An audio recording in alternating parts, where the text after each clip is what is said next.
Barnaby Rudge, A Tale of the Riots of '80, by Charles Dickens. Chapter 10. It was on one of those mornings, common in early spring, when the year, fickle and changeable in its youth, like all other created things, is undecided whether to step backward into winter, or forward into summer, and in its uncertainty inclines now to the one, and now to the other, and now to both at once, wooing summer in the sunshine, and lingering still with winter in the shade.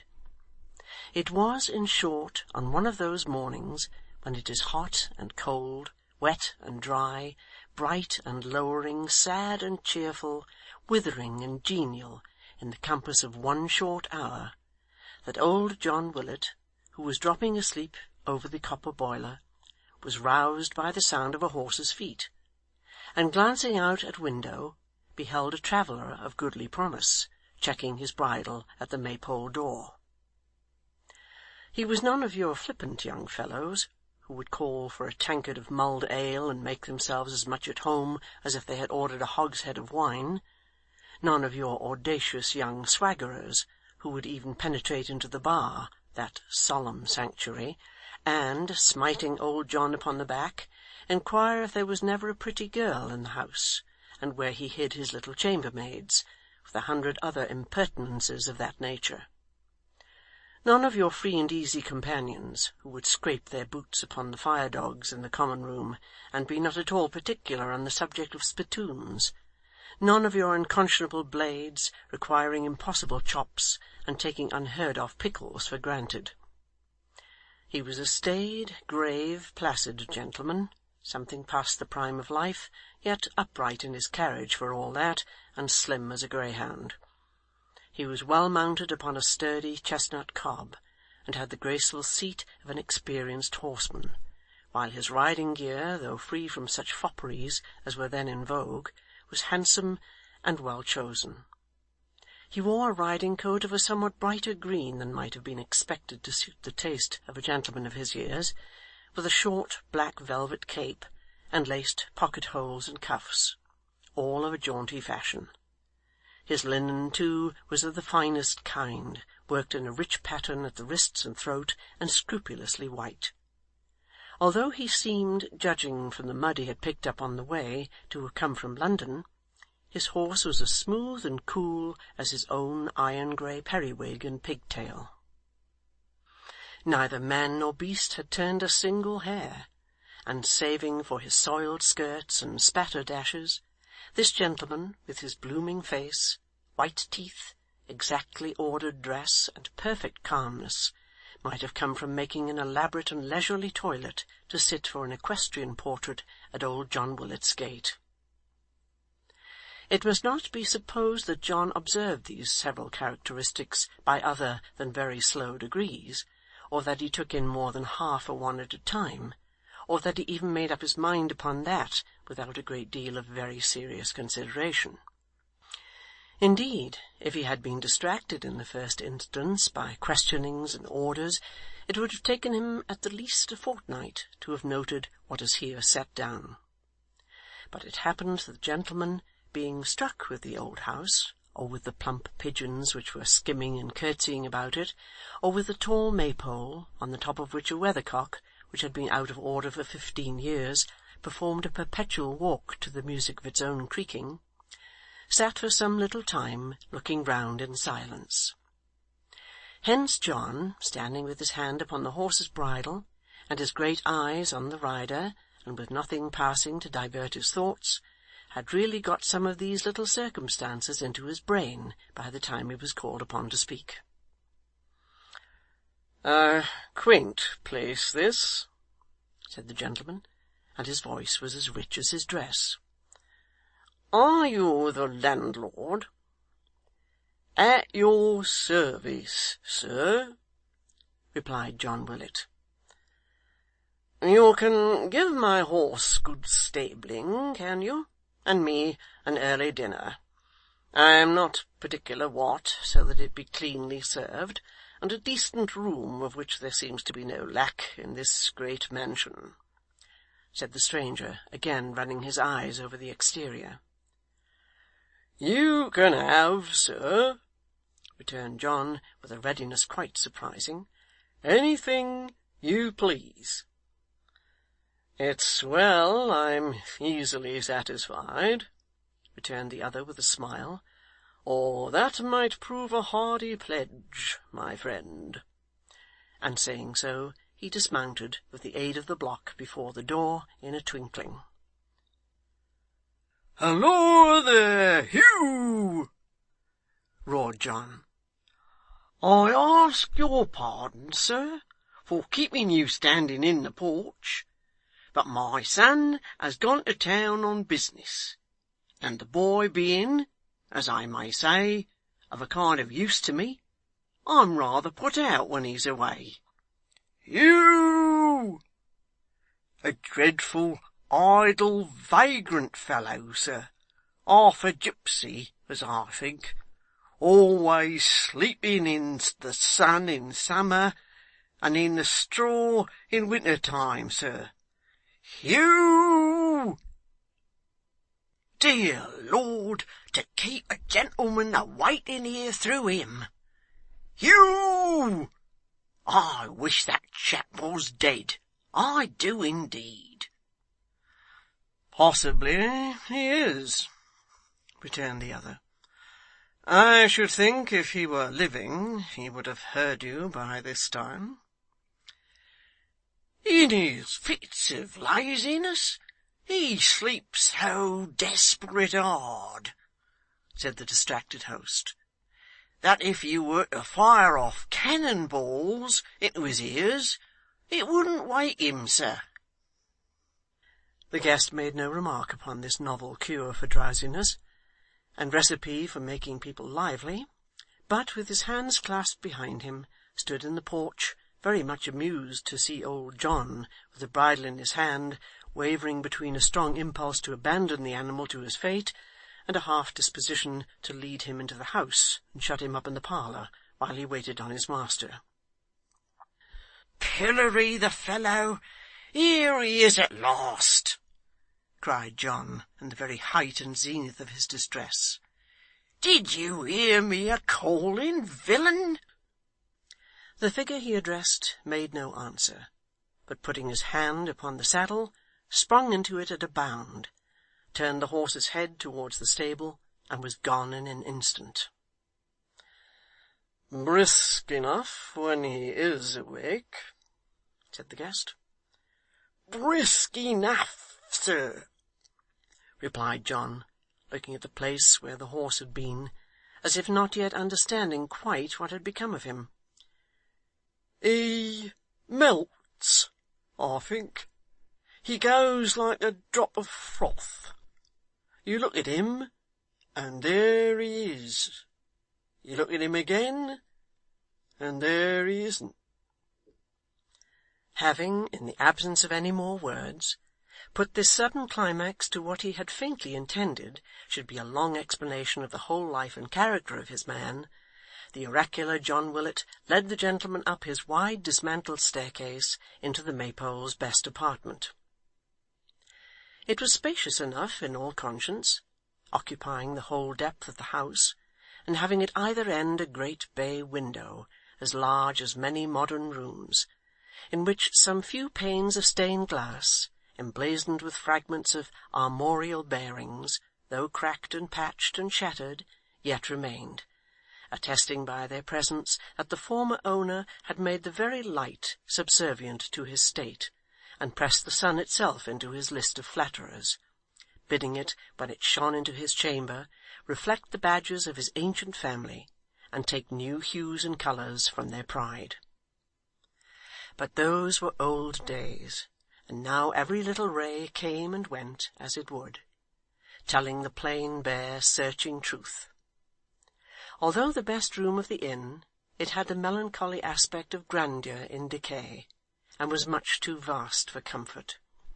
Rich rustling hangings waving on the walls, and better far the rustling of youth and beauty's dress, the light of women's eyes outshining the tapers and their own rich jewels, The sound of gentle tongues and music, and the tread of maiden feet, had once been there, and filled it with delight.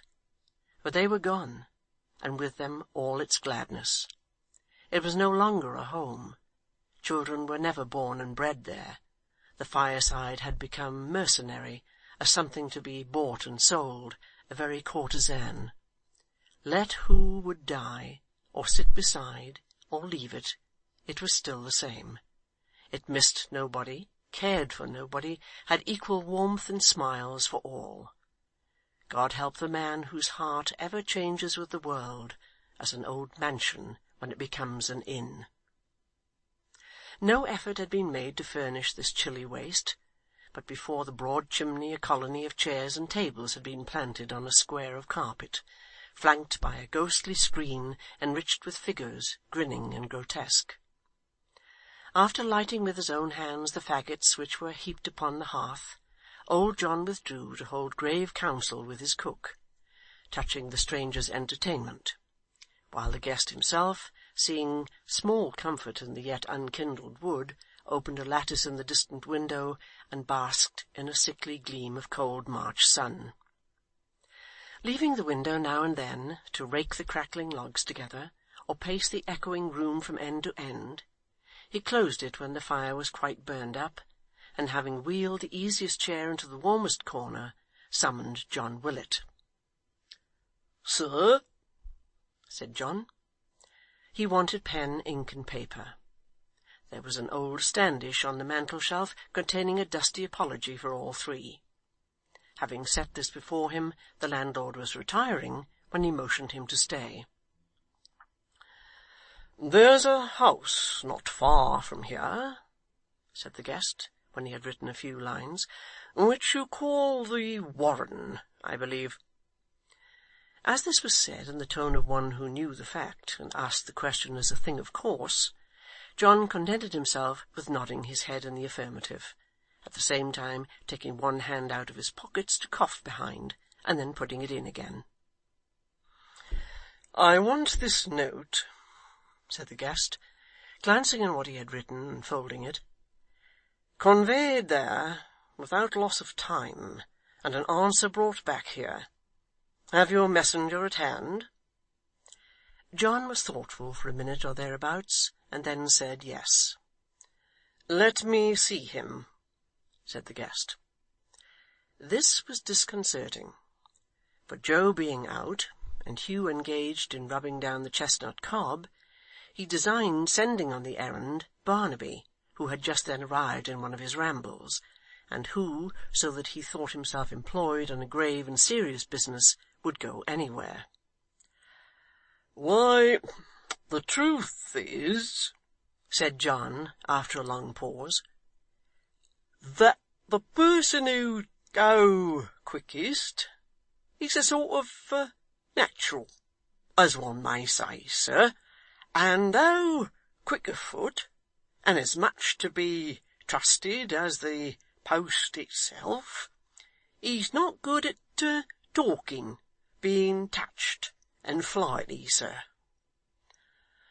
"You don't," said the guest, raising his eyes to John's fat face, "you don't mean what's the fellow's name? You don't mean Barnaby?" "Yes, I do," returned the landlord, his features turning quite expressive with surprise. "How comes he to be here?" inquired the guest, leaning back in his chair, speaking in the bland, even tone from which he never varied, and with the same soft, courteous, never-changing smile upon his face. "I saw him in London last night." "He's for ever here 1 hour, and there the next," returned old John, after the usual pause to get the question in his mind. "Sometimes he walks, and sometimes runs. He's known along the road by everybody, and sometimes comes here in a cart or chaise, and sometimes riding double. He comes and goes through wind, rain, snow, and hail, and on the darkest nights. Nothing hurts him.'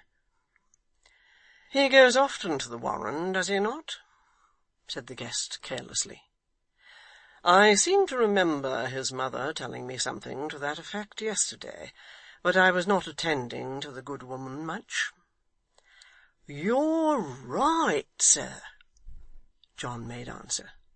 'He does. His father, sir, was murdered in that house.' 'So I've heard,' returned the guest, taking a gold toothpick from his pocket with the same sweet smile. 'A very disagreeable circumstance for the family.' 'Very,' said John, with a puzzled look, as if it occurred to him dimly and afar off that this might by possibility be a cool way of treating the subject. 'All the circumstances after a murder,' said the guest, soliloquizing, 'must be dreadfully unpleasant.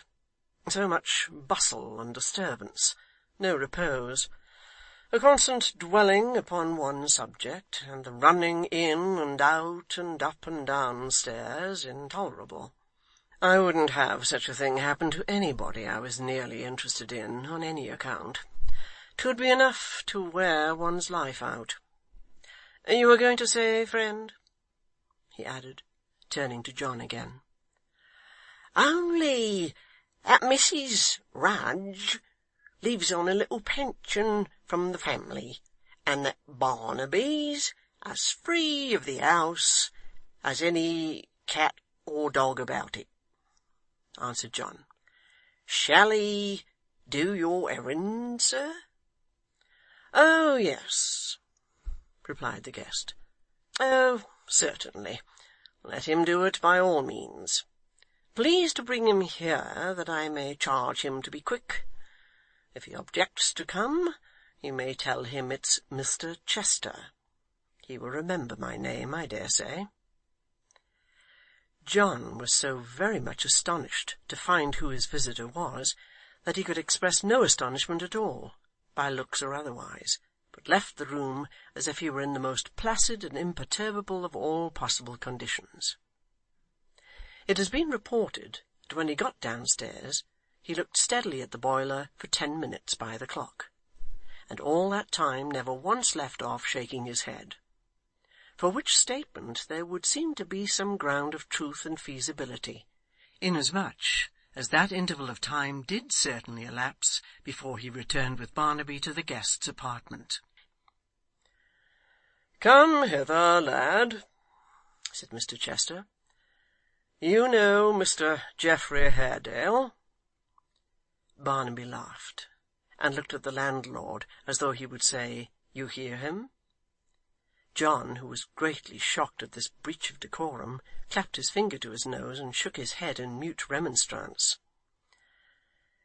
'He knows him, sir,' said John, frowning aside at Barnaby, 'as well as you or I do.' 'I haven't had the pleasure of much acquaintance with the gentleman,' returned his guest. 'You may have. Limit the comparison to yourself, my friend.' Although this was said with the same easy affability and the same smile, John felt himself put down, and laying the indignity at Barnaby's door, determined to kick his raven on the very first opportunity. 'Give that,' said the guest, who had by this time sealed the note, and who beckoned his messenger towards him as he spoke, 'into Mr Haredale's own hands. Wait for an answer, and bring it back to me here. If you should find that Mr Haredale is engaged just now, tell him, can he remember a message, landlord?' 'When he chooses, sir,' replied John. 'He won't forget this one.' 'How are you sure of that?' John merely pointed to him as he stood with his head bent forward, and his earnest gaze fixed closely on his questioner's face, and nodded sagely. 'Tell him, then, Barnaby, should he be engaged,' said Mr Chester, "that I shall be glad to wait his convenience here, and to see him, if he will call, at any time this evening. At the worst, I can have a bed here, Willet, I suppose?" Old John, immensely flattered by the personal notoriety implied in this familiar form of address, answered with something like a knowing look. "I should believe you could, sir," and was turning over in his mind various forms of eulogium, with a view of selecting one appropriate to the qualities of his best bed, when his ideas were put to flight by Mr Chester giving Barnaby the letter, and bidding him make all speed away. "Speed!" said Barnaby, folding the little packet in his breast. "Speed! If you want to see hurry and mystery, come here. Here!" With that he put his hand, very much to John Willet's horror, on the guest's fine broadcloth sleeve, and led him stealthily to the back window. "Look down there," he said softly. "Do you mark how they whisper in each other's ears, then dance and leap to make believe they are in sport? Do you see how they stop for a moment, when they think there is no one looking, and mutter among themselves again? And then how they roll and gambol, delighted with the mischief they've been plotting? Look at 'em now.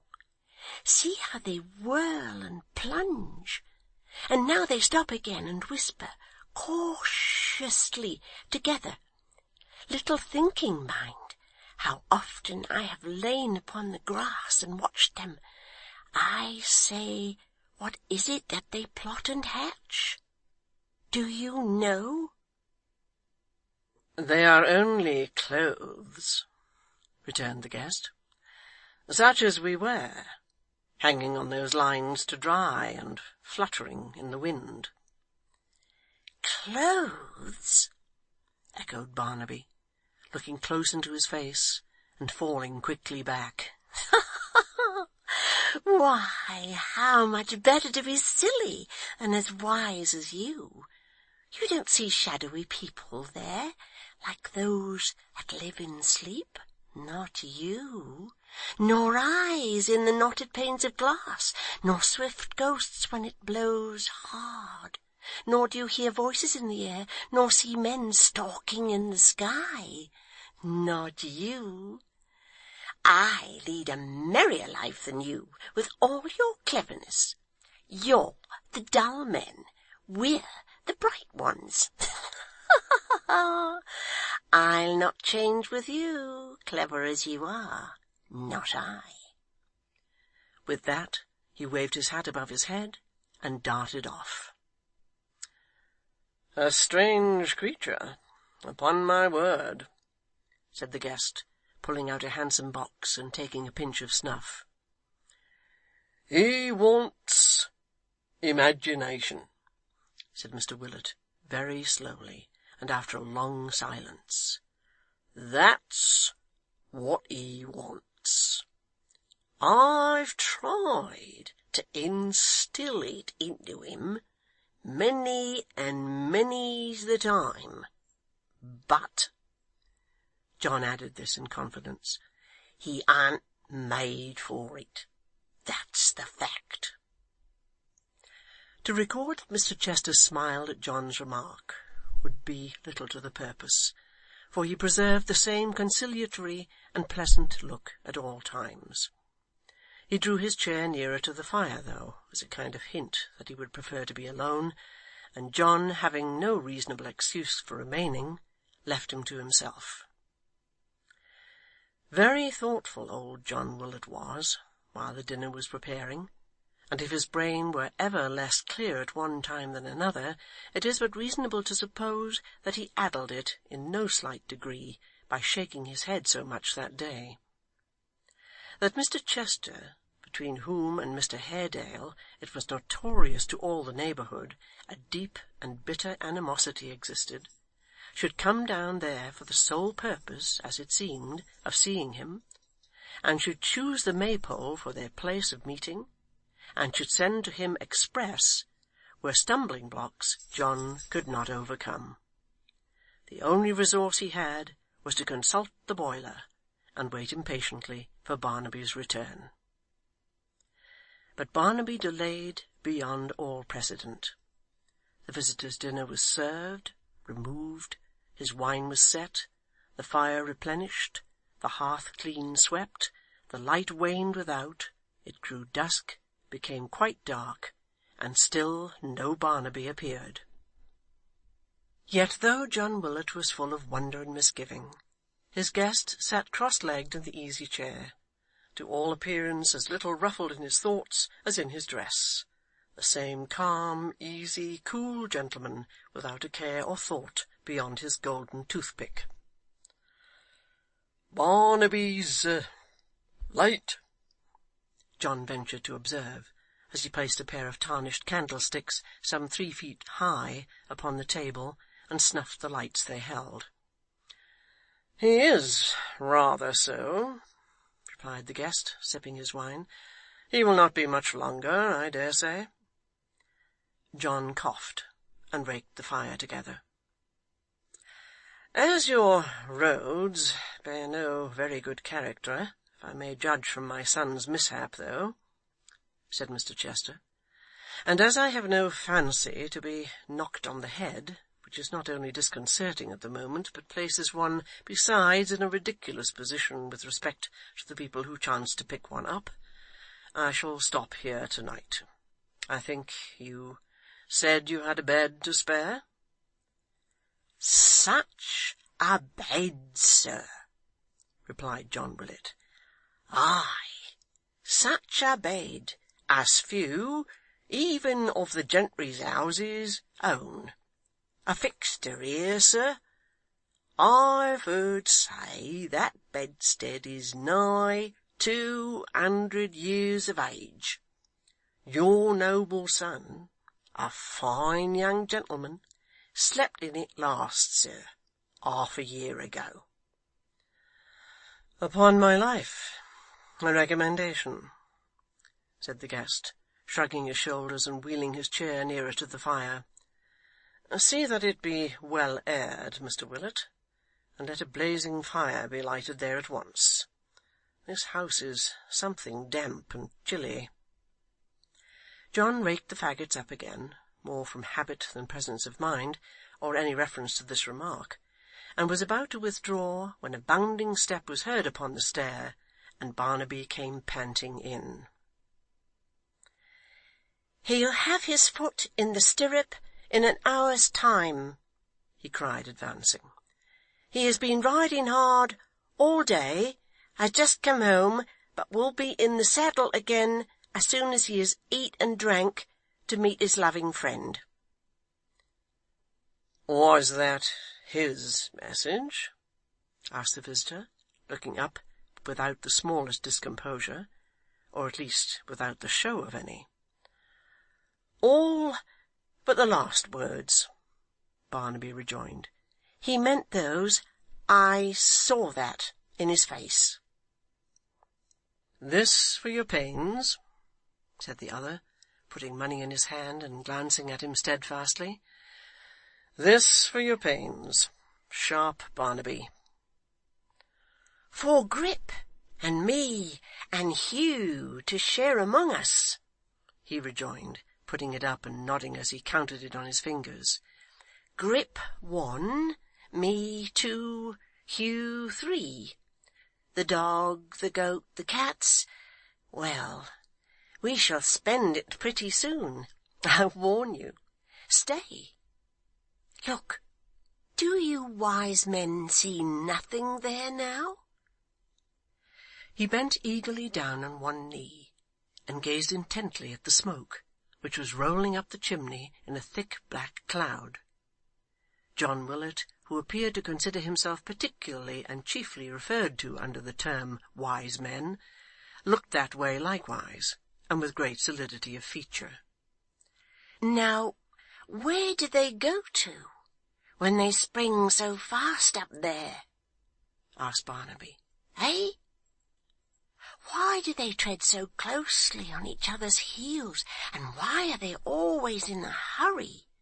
Which is what you blame me for, when I only take pattern by these busy folk about me. More of them, catching to each other's skirts, and as fast as they go, others come. What a merry dance it is! Ah, would that Grip and I could frisk like that. "What has he in that basket at his back?" asked the guest, after a few moments, during which Barnaby was still bending down to look higher up the chimney, and earnestly watching the smoke. "In this," he answered, jumping up before John Willet could reply, shaking it as he spoke, and stooping his head to listen. "In this. What is there here? Tell him." "A devil, a devil, a devil," cried a hoarse voice. "Here's money," said Barnaby, chinking it in his hand. "Money for a treat, Grip." "Rah, rah, rah," replied the raven. "Keep up your spirits. Never say die. Bow, wow, wow." Mr Willet, who appeared to entertain strong doubts whether a customer in a laced coat and fine linen could be supposed to have any acquaintance even with the existence of such unpolite gentry as the bird claimed to belong to, took Barnaby off at this juncture with the view of preventing any other improper declarations, and quitted the room with his very best bow. End of chapter 10.